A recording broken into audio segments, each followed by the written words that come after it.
shows.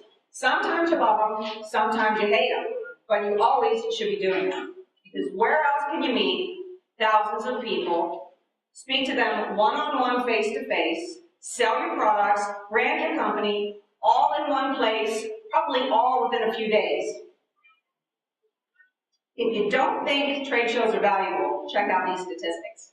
There are 11,000 trade shows and about 2,500 consumer shows a year attended by 120 million people who spend $150 billion.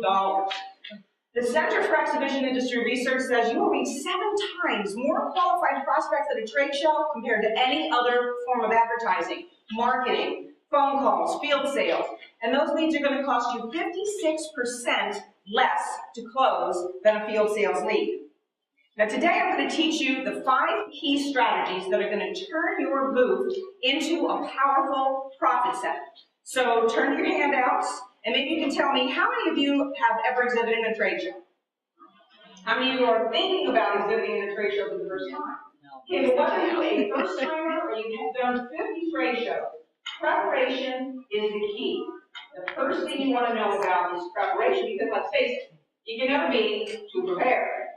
So we're going to start with goal setting. Goal setting is the number 1 of the 5 keys. And you want to know what it is you want to accomplish at the show. Multiple goals give you a chance for multiple successes at the show. And what I'm going to give you is approximately 8 goals that you can accomplish at a trade show beyond what you think you might want to do at a trade show. The first is investigate the competition. Yes, collect competitive intelligence. This is not unethical. You should know everything there is to know about your competition. What they're selling, what they're saying, what the customer's asking. So go up to their exhibit.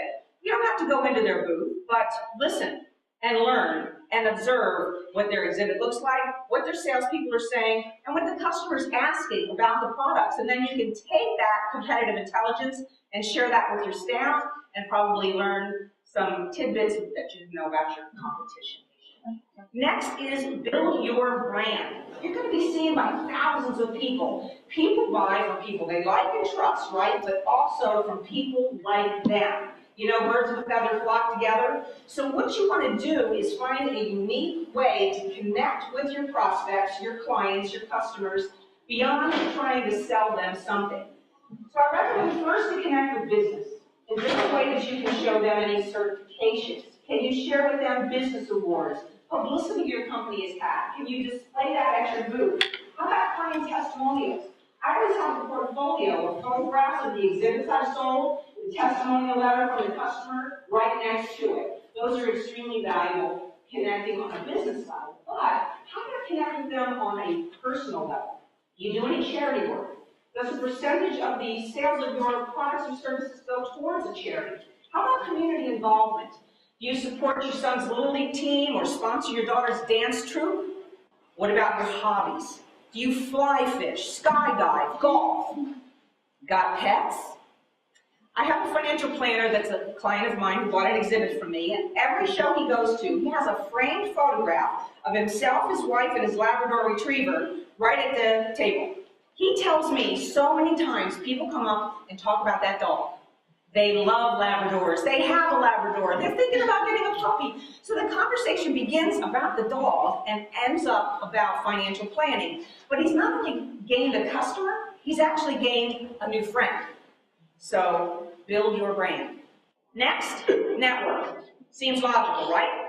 You are certainly going to be networking with the attendees coming past your booth.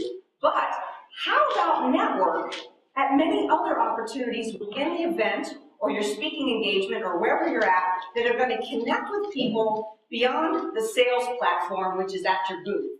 So I want you to attend sessions like this. Go to the lunches. Go to the evening socials and the mixers that are produced or put on by the convention, and mingle with your prospective customers in an atmosphere of casualness.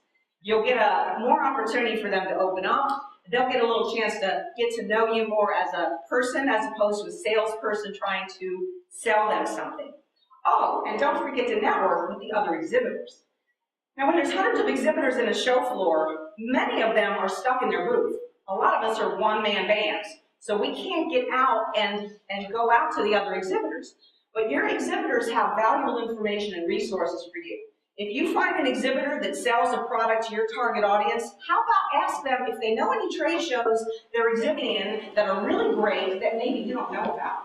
So that's another avenue of sales and marketing that you can go to that you didn't know about before. How about exhibitors as prospective customers? They're cloistered in their booth for 3 days or for 1 day or for 8 hours. They don't get a chance to come out and see your stuff. So I made a flyer specifically marketing to the exhibitors to sell them your products if that's a relevant thing for you to do. So don't lose the opportunity to sell to those exhibitors. Next goal, gather market research. You have $1 million opportunity to check the pulse of the public while you're there at the show. When you're doing a whole bunch of other things and you're already there, so how about find out what your customers want? Take a simple survey. Questions 1, 2, 3 questions. Ask them, what gets them excited about your company or your product? What do they wish you were doing or selling that you're not offering? Now, what are their complaints? What are their biggest challenges when they're purchasing the type of product or service that you offer? What can you do that your competition is not doing? And they'll tell you this. All you have to do is ask. You don't get if you don't ask. So simply have that conversation, like Barbara had actually mentioned in the presentation earlier. Reinforce existing client relationships. The Center for Exhibition Industry Research says this has become the #1 reason why people will go to a trade show, is to meet with their existing customers. And I don't know if you're like me, but I tend to go to the same trade shows year after year. How many of you have been to this event before? Okay, there you go. So the same trade shows year after year. So you already know that many of your customers are going to be visiting you at the show or be at the show. You might want to consider soliciting your top 50 customers and inviting them to your booth. And then when they come there to greet you, thank them for their business and give them a little gift if you would. So reinforce those existing client relationships. Feature something new. Oh, this is very important. Again, back to the fact that the same people come many times to the same event. Why are they doing that? They're looking for new innovations in the industry. So what you want to do, if you have any new service, new product, new staff member, anything you can focus on and showcase as being new is really important, because you know how trade shows are a brain drain. I mean, you're looking here, you're looking there. So something has to catch their eye. A starburst that says new, arrows pointing to your product, things on, spinning turntables. Just bring out the fact that and focus on anything in your business that might be new. Prepare to get publicity. Reporters love trade shows. I mean, it's like a circus at a trade show, and there's a lot of great story ideas and angles that reporters can write on. And many times you'll see cameras coming through from the TV, radio stations, newspaper reporters are at the trade show. And if you plan a little bit ahead and you send out a couple of press releases, create a really great angle and some kind of hook and a great headline to invite a reporter to your booth to debut something new, or if there's a reason for them to come and meet you, or meet a celebrity that you're bringing in, or a top person from the corporate office, or possibly you're donating money to charity, or you're a speaker in that event, that would be a reason why they would come to your booth. And definitely you will get some publicity. That one on the left is of me. I can't remember what I sent a press release out. A reporter called me. I said, hey, why don't you interview me at the trade show? So I had a 10 by 10 space, corner space, and in walks the reporter, and behind him walks the camera guy, and behind her walks the lighting guy with a ladder, advertising, marketing, and then a week later, there's the article. So take a little bit of effort, learn about publicity and how to write a press release, and try to get yourself some publicity.